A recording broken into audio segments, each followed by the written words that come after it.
He was called the monster among men, a towering behemoth with the strength of a freight train and the fury of a hurricane.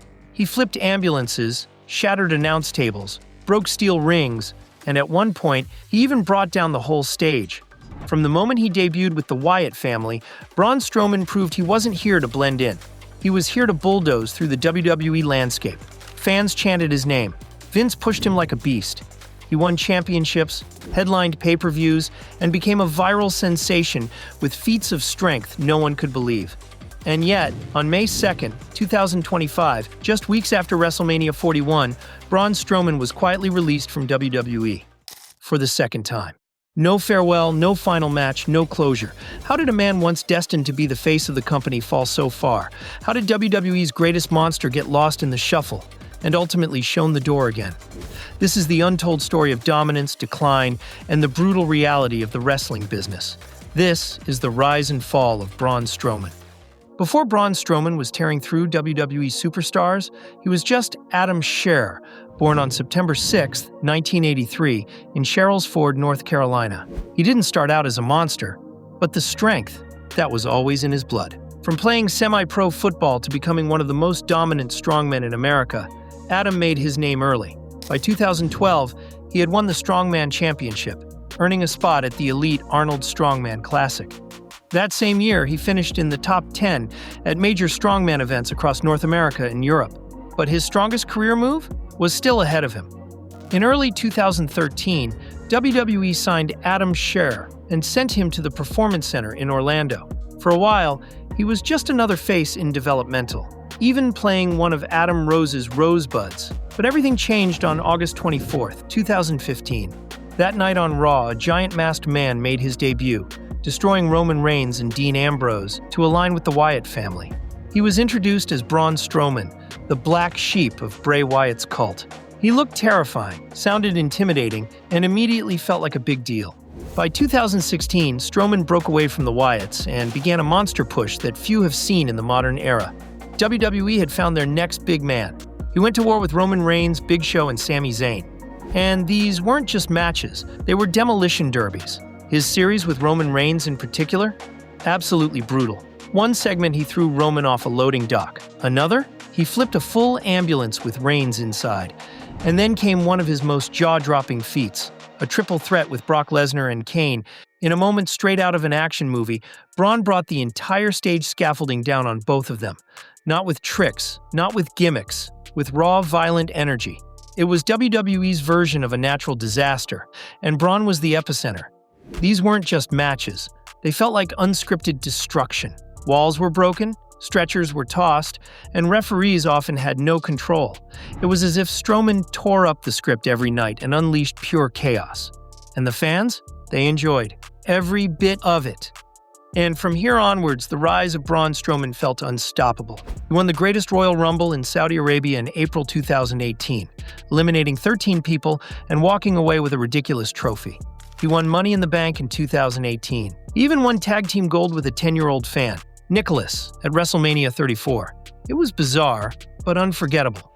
Then came WrestleMania 36. Roman Reigns pulled out of his Universal title match against Goldberg, and Braun stepped in last minute and won.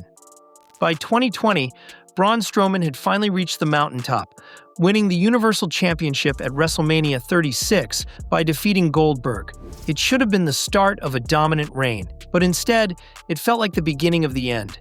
The pandemic era hurt everyone's momentum, but Braun's fall was especially bizarre. His title reign was short-lived. He lost the belt to the Fiend Bray Wyatt at SummerSlam, and from there, things started to unravel. He bounced between Raw and SmackDown, stuck in stop-start storylines. One week, he was a main event monster. The next, he was in a comedy feud with Shane McMahon, a WrestleMania 37 steel cage match built around Shane calling him stupid. That's how far the monster among men had fallen. And while fans still saw him as a big attraction, something was clearly off behind the scenes. His in-ring work, though improving, still wasn't on the level of WWE's top stars. And his promos struggled to connect. There was also the issue of character direction. Braun was a natural monster, destructive, intense, unstoppable. But WWE tried to keep him as a babyface champion, and it just didn't click. Monster babyfaces rarely work in wrestling. Fans want to see an underdog take down the Beast, not the Beast trying to win over cheers. Had Braun turned heel, he could have been the company's next Brock Lesnar. Instead, he was a smiling powerhouse in poorly booked angles. To make matters worse, Braun was constantly overshadowed. When he faced Brock Lesnar, he lost clean so WWE could build Roman Reigns. When he feuded with Tyson Fury in Saudi Arabia, he was the afterthought. And by the time Roman returned in 2020 and began his Tribal Chief era, Braun was being used to put over Reigns, even getting choked out in a minor SmackDown segment that barely made headlines. And then there was the money. WWE was undergoing major budget cuts in 2021, a term that quickly became a euphemism for cost-saving talent releases. Braun's high salary, reportedly over $1 million per year, suddenly became a liability. Then came the shock. On June 2, 2021, Braun Strowman was released. Fans were stunned. Just a year earlier, he was Universal Champion, a top merch seller, the face of the company. And now, gone. No injury, no retirement, just a budget cut. The monster was out. In many ways, it didn't feel like a fall. It felt like WWE pushed him off a cliff. After his shocking release in June 2021, Adam Scherr, the man behind Braun Strowman, was at a crossroads. For the first time in nearly a decade, he was out of the WWE spotlight.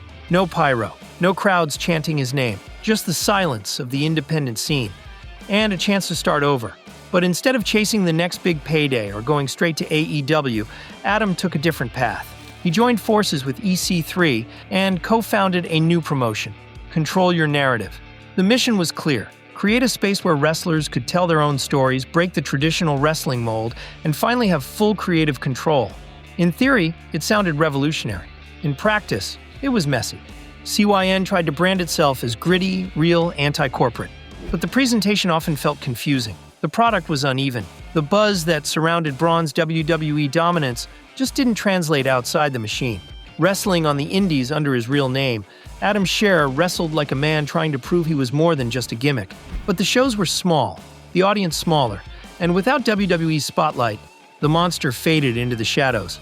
By 2022, the momentum behind Control Your Narrative had cooled off significantly. And though Adam had tried to build something new, deep down, fans still wanted to see Braun Strowman. And right when it looked like the monster was lost to indie obscurity, WWE came calling. The monster among men was coming home. In September 2022, Braun returned on Raw, interrupting a tag team match, laying waste to everyone, and announcing he was back. Braun looked fresh, energized, and ready for another run. He feuded with Omos and formed an odd-couple tag team with Ricochet, showing surprising chemistry. The two even competed at WrestleMania 39, but came up short. But just as his momentum was building, the injury bug bit. Braun was sidelined with a serious neck injury in mid-2023, keeping him off TV for months. He returned in 2024, got drafted to Raw, and reignited feuds with new stars like Bronson Reed and Jacob Fatu. At one point, he fought in a last-man-standing match to earn a U.S. title shot at WrestleMania 41, but lost. Despite his size and charisma, WWE didn't seem committed to giving Braun a major push again. And just recently, on May 2, 2025, the unthinkable happened. Again. WWE released Braun Strowman for the second time. This wasn't just another talent cut. This was a former Universal Champion, a man who had once been considered the future of the company. But this time, it felt final. The news came during another wave of mass releases. 16 wrestlers gone in a single day.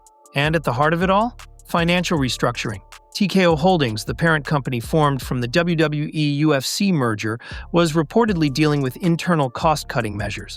Budgets were slashed, salaries were reviewed, and high-dollar veterans without consistent main-event billing became expendable. Braun's name was on that list.